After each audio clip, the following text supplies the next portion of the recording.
Sa unang biyahe natin ay pinuntahan at dinaanan natin ang Marcos Highway Tunnel.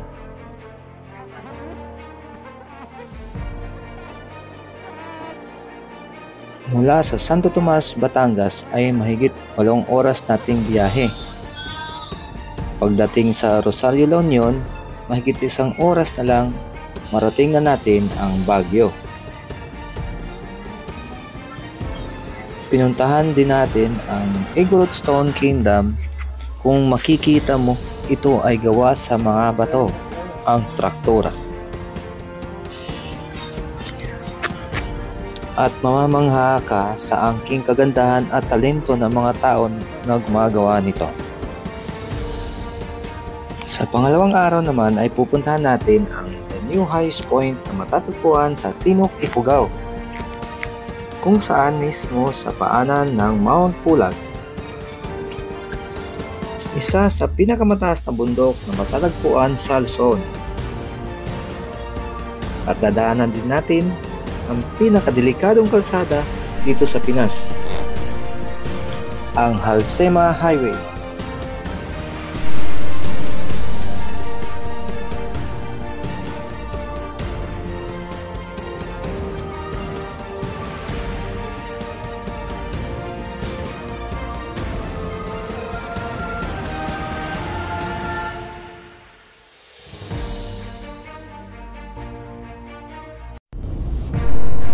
Halsema Highway Half Tunnel.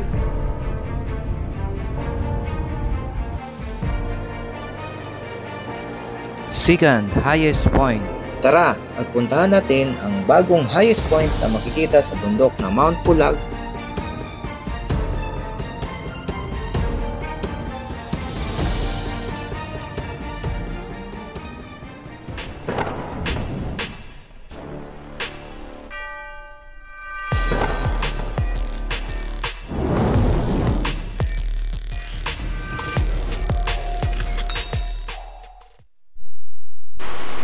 Time check 8:30. Go, go, go, go. Tayo na. Punta na tayo ng Tinok, Ifugao, the new highest point. Wow, ang ganda ng panahon. Alam nyo mga ka-OB, ilang beses ko na itong inakyat. Dinaanan itong kalsadang to, itong tulay na to. Pero, ilang beses na rin akong naliligaw. Grabe, hindi ko talaga sa ulo ang daan dito. Kaya, rely lang tayo sa Google Map. Bawal mo na mag-overtake.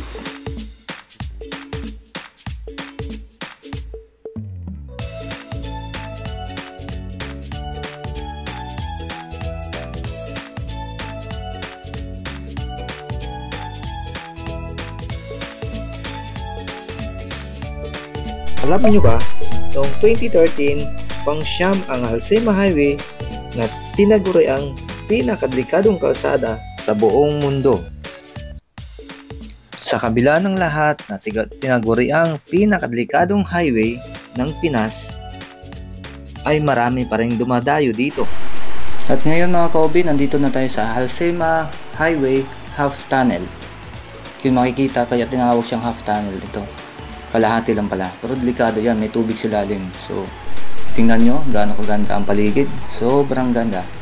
At nandito na tayo sa second highest point. So hindi tayo titigil dyan kasi napuntahan na natin yan last Holy Week. So diretso lang tayo, dadaanan lang natin yan. Dito medyo matao at maraming bisita.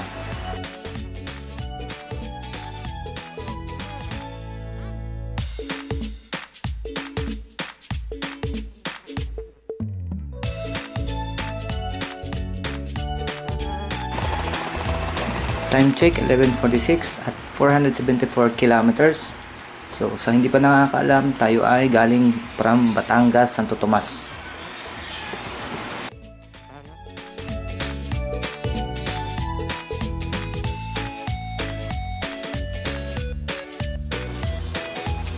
Saan ba tayo? Ayun! Ang arko! Puntahan natin.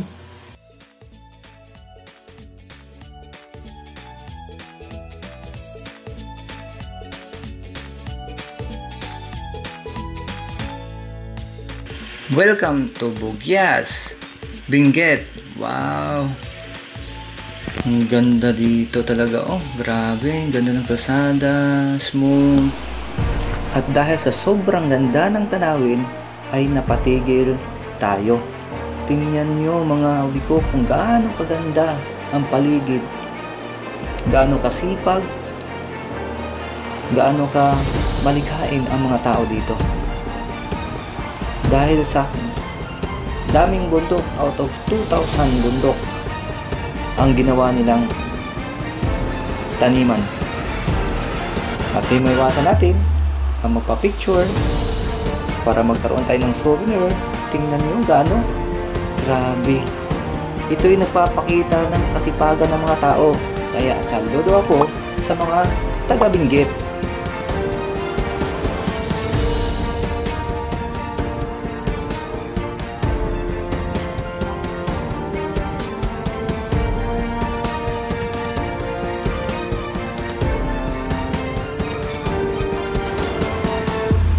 Time check, 12:49 PM at 479 kilometers na ang ating nabiyahe mula Santo Tomas, Batangas. Kung ikaw naman mahilig sa bangkingan, ako punta ka dito sa Benguet. Unlimited bangkingan dito, sobra, grabe. Itong braso ko nga, kaliwat kanan ay parang naninigas na sa pagpipigil, pagliko, kanan at kaliwa. Ramdam ko na yung pagod pero kaya ko tong tiisin dahil gusto kong makapunta sa the new highest point, Tinok, Ifugao.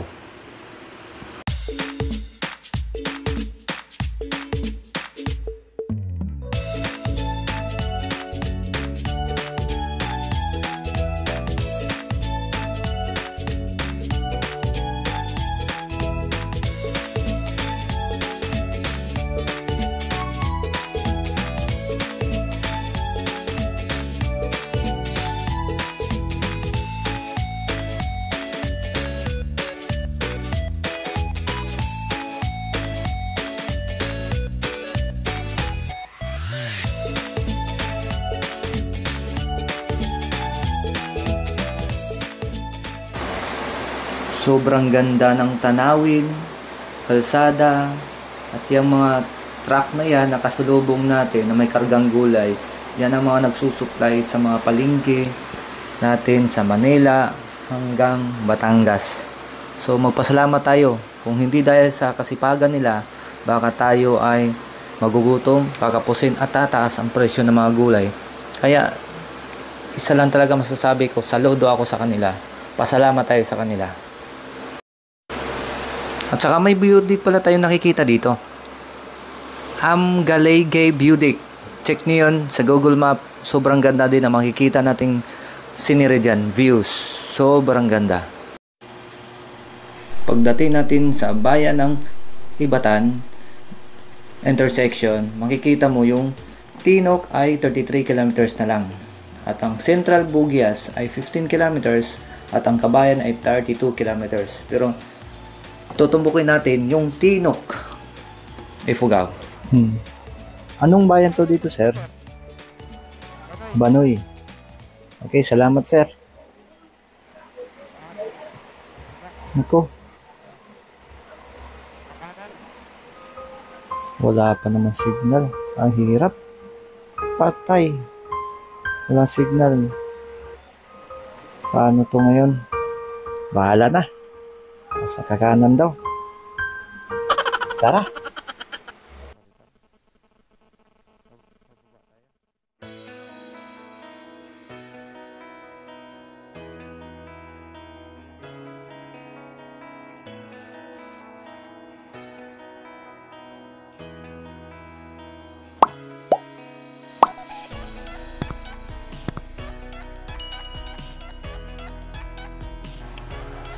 At dahil unti-unti na pong dumudulas ang kalsada at makurbada, ay kailangan na talaga ay magdahan-dahan sa ating pagmamaneho.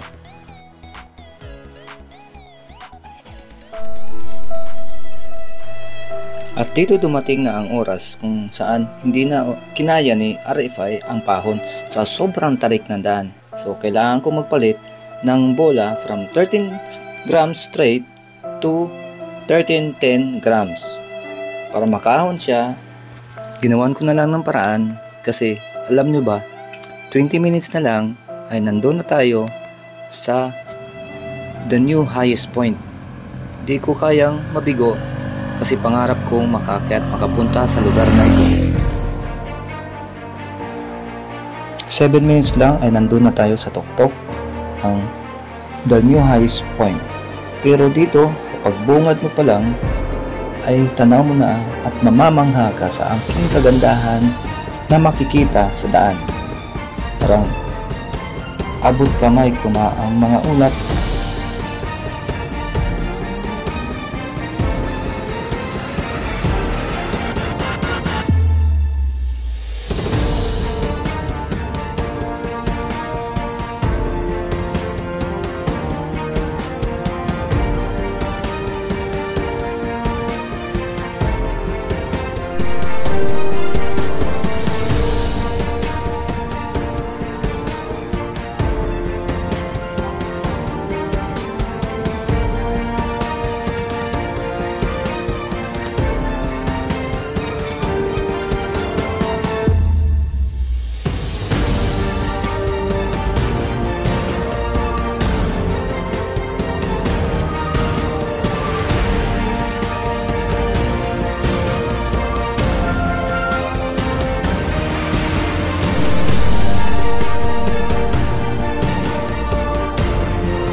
Welcome to Ifugao.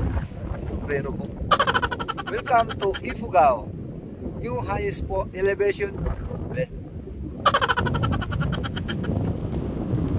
Welcome to new highest elevation of the Philippine Highway System.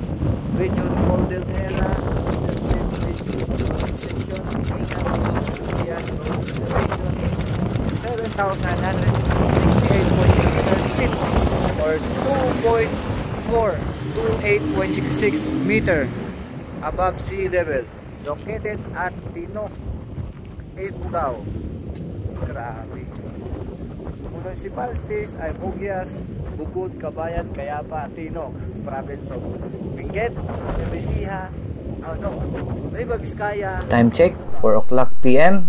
Dahil nanonood na sa sobrang lamig, ay kailangan ko nang bumaba at maghahanap ng matutulugan.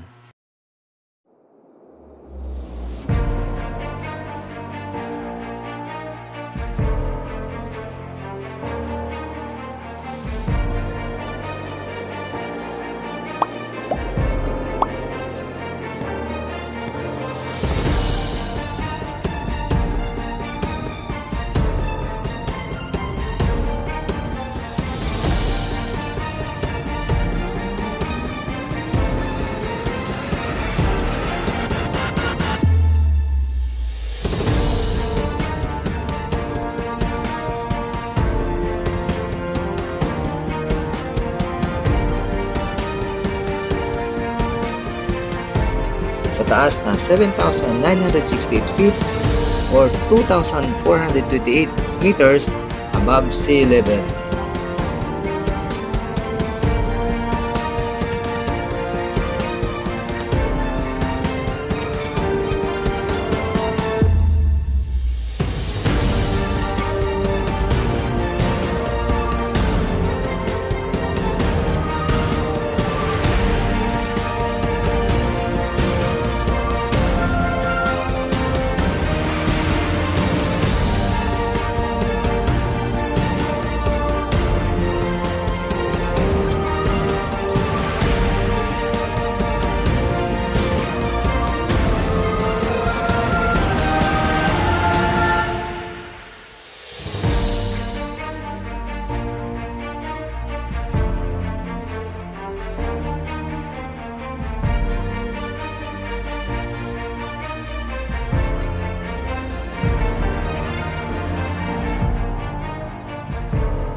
At kung nagustuhan nyo ang aking video, don't forget to like, subscribe, and click that notification bell para updated kayo sa lahat ng mga videos na aking upload. At sa susunod na paglalakbay natin mga kauwi ko, ang susunod na pupunta natin ay ang Vilchards na malapit lang sa Baguio City.